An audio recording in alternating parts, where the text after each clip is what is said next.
Hello dear friends, this is lecture number 12 on civil procedure code order number 6 pleadings generally जिसके अंदर हमारे पास total rules 18 हैं। Order number हमारे पास कौन सा है? ऑर्डर नंबर 6 जिसके अंदर टोटल रूल्स 18 हैं। टोटल 18 रूल्स कंटेंट्स करता है हमारे पास। ठीक है, आइए देख लेते हैं। वैसे भी ये जो हमारे पास ऑर्डर 6 है, ये वैसे ऑर्डर 6 दिया गया है, मगर ये हमारे पास ऑर्डर नंबर 7 जो कि प्लेंट की बात करता है। ठीक है, और ऑर्डर नंबर 8 जो कि रिटन स्टेटमेंट की बात करता है। ये दोनों की प्रोसीडिंग्स होने के बाद ही हमारे पास ऑर्डर 6 की प्रोसीडिंग्स आती है। आ रही बात समझ में? जब हमारे पास ऑर्डर 7 और ऑर्डर 8 की जो कंप्लायंस है वो मुकम्मल हो जाने के बाद ही ऑर्डर 6 की कंप्लायंस आती है। यहाँ तक बात क्लियर है? आइए देख लेते हैं वैसे प्लीडिंग्स है क्या। प्लीडिंग्स मीन्स रिटन स्टेटमेंट या फिर प्लेंट या रिटन स्टेटमेंट। हमारे पास जो प्लीडिंग का मतलब है, प्लीडिंग शैल मीन प्लेंट और रिटन स्टेटमेंट। प्लीडिंग का मतलब रिटन जो हमारे पास स्टेटमेंट है वो, और प्लेंट जो प्लेंट है ऑर्डर 7 के अंदर, और जो ऑर्डर 8 के अंदर जो है हमारे पास WS। ये प्लीडिंग्स है जो दरअसल वही है हमारे पास। ऑर्डर 7 और ऑर्डर 8 जो है वो मुकम्मल तौर पर क्या है, हमारे पास एक प्लीडिंग्स है। ठीक है, यहाँ तक बात करिए। वैसे प्लीडिंग्स वर्ड के मतलब क्या होता है? A statement in legal and logical term stating something on behalf of a party to a legal proceedings. Legal proceedings के अंदर किसी भी पार्टी के बिहाफ पर कोई लीगल या फिर लॉजिकल टर्म हो, कोई स्टेट करता हो, बयान करता हो, उसको हम कहेंगे प्लीडिंग्स। तो रूल नंबर फर्स्ट हम डिस्कस करते हैं without wasting of time. Rule number 1 क्या कहता है? रूल नंबर 1 कहता है प्लीडिंग्स। प्लीडिंग क्या है? प्लीडिंग हमारे पास प्लेंट और रिटन स्टेटमेंट जो है वो प्लीडिंग है। प्लेंट प्लस जो WS है वो हमारे पास क्या है? प्लीडिंग है। अब इस पर कुछ अथॉरिटी मैंने निकाल कर रखी है आपके लिए कि ये हमारे पास एक अथॉरिटी है 2004 पेज MLD पेज नंबर 1328। इस अथॉरिटी बहुत ही इम्पोर्टेंट है। ये अथॉरिटी हमारे पास कहती है enable party to set down their respective pleas, enable them to prove same in course of trial. जो भी पार्टी अपना, ये हमारे पास प्लीडिंग क्या करती है, एक पार्टी को इनेबल करती है, जो भी अपने केस के अंदर लेकर आते हैं, चाहे वो प्लेंट हो या फिर WS हो, उसके अंदर अगर कुछ भी वो असर्ट करते हैं या फिर डिनाई करते हैं तो वही उनको काबिल बनाते हैं किसी हमारे पास जो कोर्ट का ट्रायल है उसके अंदर प्रूव करने के लिए, ये उनको काबिल बनाते हैं। एक अथॉरिटी और है हमारे पास, 2 और अथॉरिटी हैं। किसके बारे में कहती हैं? PLD 2010 पेज नंबर SC, ये सुप्रीम कोर्ट की है, पेज नंबर 965। इसी के अंदर एक और भी अथॉरिटी है PLD 2009 लाहौर, पेज नंबर क्या है? Page number 641। ठीक है, ये अथॉरिटी हमारे पास किसके बारे में कहती है? ये अथॉरिटी हमारे पास दोनों अथॉरिटीज हैं कि no one allowed to prove his case beyond the scope of his pleading. अगर कोई पार्टी अपने केस के अंदर कुछ और कह रही है और उसके अलावा ये हमारे पास प्लीडिंग नहीं कर सकते। फॉर एग्जांपल कोई A है, इन्होंने B पर कोई केस फाइल किया है, किस चीज़ का? स्पेसिफिक रिलीफ का सूट फाइल किया है। ठीक है, स्पेसिफिक रिलीफ का या स्पेसिफिक रिलीफ के अंदर स्पेसिफिक परफॉर्मेंस का सूट फाइल किया है, मगर जो ग्राउंड इन्होंने प्लेंट में उठाए हैं, जो ग्राउंड इन्होंने प्लेंट में असर्ट किए हैं, वही ग्राउंड ये अपने प्लीडिंग में ही असर्ट करेंगे। ऐसा नहीं है कि हमारे पास जब प्लीडिंग की बात आए और एविडेंस की बात आए तब ये कुछ और लेकर आ जाए, प्लीडिंग प्लेंट में कुछ और लिखा और ये कुछ और कह रहे हैं, ऐसा नहीं होगा। इसके बाद चल रहे हैं, एक और अथॉरिटी हमारे पास 2011 की है, यह है हमारे पास PLD 2011 page supreme court page number 155। ये किसके बारे में कहता है? Relief seek relief from the court on a plea not founded in his pleading. ये भी वही सेम बात करता है, जो आप उन पर रिलीफ क्लेम नहीं कर सकते जो कि आपने अपने प्लेंट में या फिर अपने WS में आपने लिखा ही नहीं। आप सिर्फ उन पर ही चलेंगे जो कि आपने प्लेंट और WS में जो चीज़ आपने बताई है उन पर ही चलेंगे। पार्टीज़ बाउंड, अगर कोई भी पार्टी अपने केस में कुछ एडमिशन कर लेती है, फॉर एग्जांपल A ने B पर कोई स्पेसिफिक परफॉर्मेंस सूट फाइल किया और B अपनी WS में, अपनी WS के अंदर कोई चीज़ एडमिट करता है, ठीक है, जो एडमिट इसने कर ली वो एज अ एविडेंस मान लिया जाएगा, एज अ एविडेंस इसको तस्लीम किया जाएगा। ऐसा नहीं है कि B इससे जो अपनी WS में दिया है उसको हटकर कुछ और प्लीड करे, ऐसा नहीं होगा। तो फिर पार्टीज बाउंड है अपनी एडमिशन से, can not go on that, can not go back on that they have admitted clearly, जो उन्होंने क्लियरली कोई चीज़ एडमिट कर ली। उन पर भी एक अथॉरिटी है हमारे पास 2009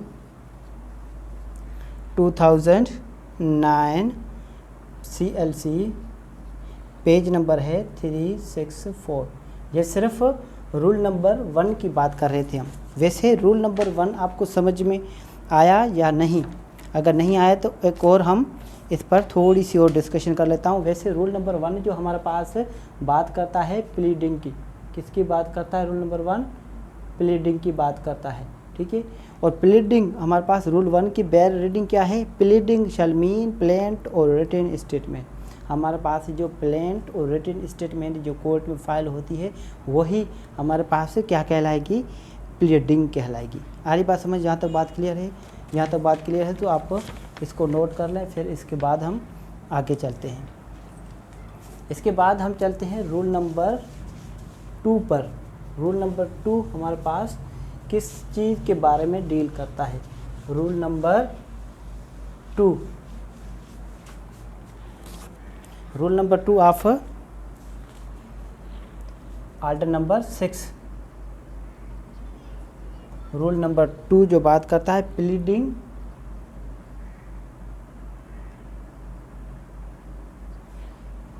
to state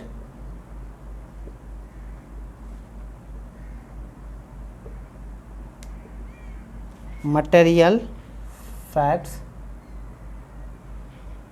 not evidence।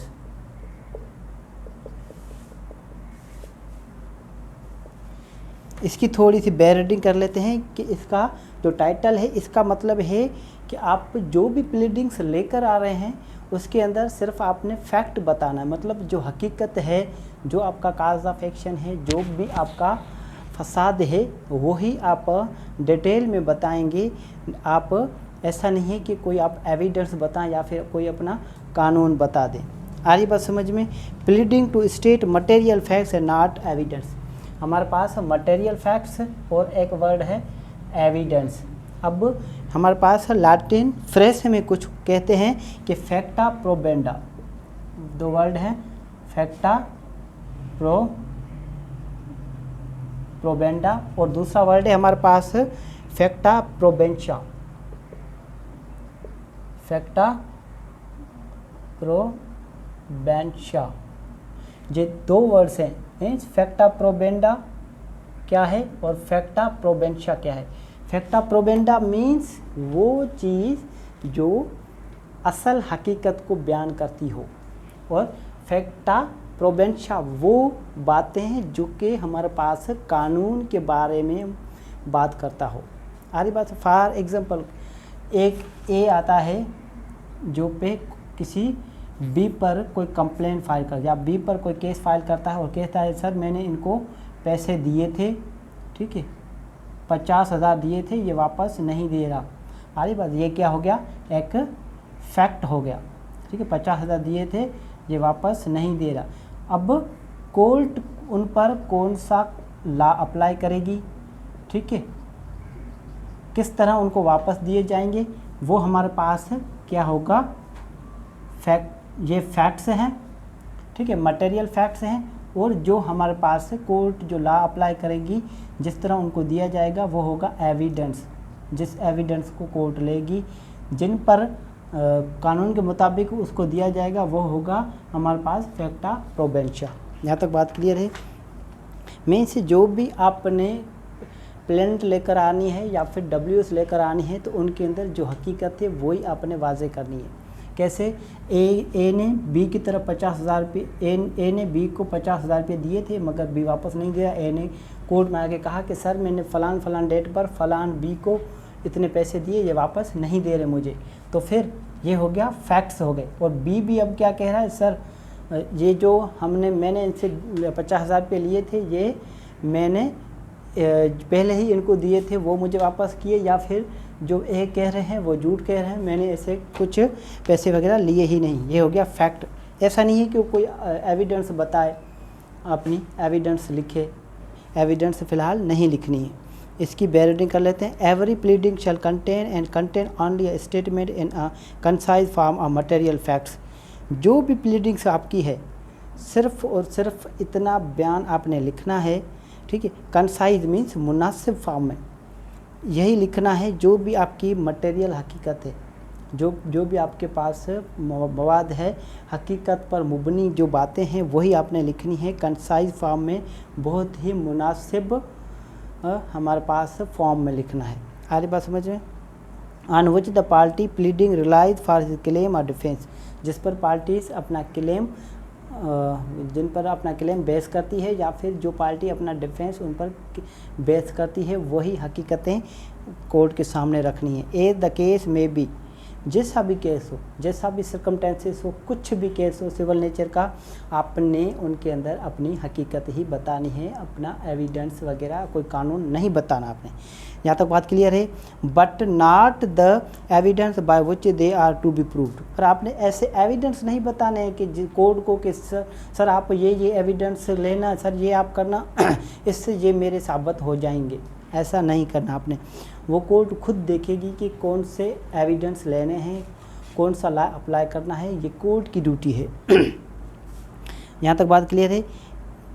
And shall when necessary be divided into paragraph. और जब भी ये ज़रूरी हो तो फिर ये पैराग्राफ में डिवाइड कर दिया जाएगा। फ़िलहाल ए ने बी के ऊपर कोई सूट फाइल किया और कहा कि मेरे इसकी तरफ 50,000 थे, मगर ये नहीं दे रहा, तो फिर ये पैराग्राफ में देगा। फॉर एग्जांपल पैराग्राफ नंबर 1 में ये कहा कि सर ये इस कोर्ट की जुरिडिक्शन है, इस कोर्ट के दायरे में रहता हूँ। नंबर बी में कहा ये जो बी है ऊपर कहा गया है, ये इसको मैंने पैसे दिए थे, ठीक है, आ रही बात समझ में। और 3 में ये कहा जाएगा कि मैंने कितने पैसे दिए थे, क्यों दिए थे, 4 में, ठीक है, कब दिए थे, आ रही बात समझ में। कौन से एविडेंस है आपके, कौन से आपके पास विटनेस हैं, गवाह हैं, ये सब लिखेगा। और नंबर भी लिखेगा, नंबर कॉन्सिक्यूटिव, जैसा कि नंबर 1, 2, 3, इसी तरह नंबर देना है। फॉर एग्जांपल कोई ए कह रहा है मैंने बी को पैसे दिए थे, कब दिए थे, फॉर एग्जांपल मैंने कुछ पैसे दिए थे 2018 में, और कुछ दिए थे 2019 में, और कुछ दिए थे 2020 में। आ रही बात समझ में। तो सब अलग अलग आपने सेपरेट लिखना, और डेट्स उसकी तारीख लिखनी है, सम्स लिखना है, उसको मीन्स कैलकुलेट करके उसको नंबर भी देना। Shall be exceeded in figures. जो भी चीज़ लिखें आप, फॉर एग्जांपल आपने इसको कितने दिए 50,000, तो 50 आपने यहाँ पर लिखा, एक आपने यूँ लिखा, तो फिर आप इनको फिगर्स में भी लिखें। कैसे, 50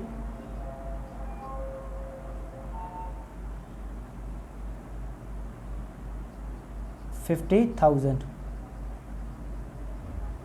पता है क्यों? क्योंकि अगर आप फिगर्स में नहीं लिखेंगे तो ये जो 50,000 लिखे हैं इनको आप 5 लाख भी कर सकते हैं आसानी से। आ रही बात समझ में? इसलिए आपने फिगर्स में लिखने में, फॉर एग्जांपल जो डेट लिखी है आपने 6 लिखी है, ठीक है, आगे भी आप लिखें डेट 6, ठीक है। आ रही बात? क्योंकि 6 को 8 करना बहुत आसान है, 6 में से 8 तारीख हो जाएगी और आपका केस सारा बिगड़ जाएगा। आई बात समझ में? यहाँ तक बात क्लियर है? अगर यहाँ तक बात क्लियर है तो फिर इसके बाद हम आगे चलते हैं। यहाँ तक बात मेरे ख्याल से क्लियर होनी चाहिए।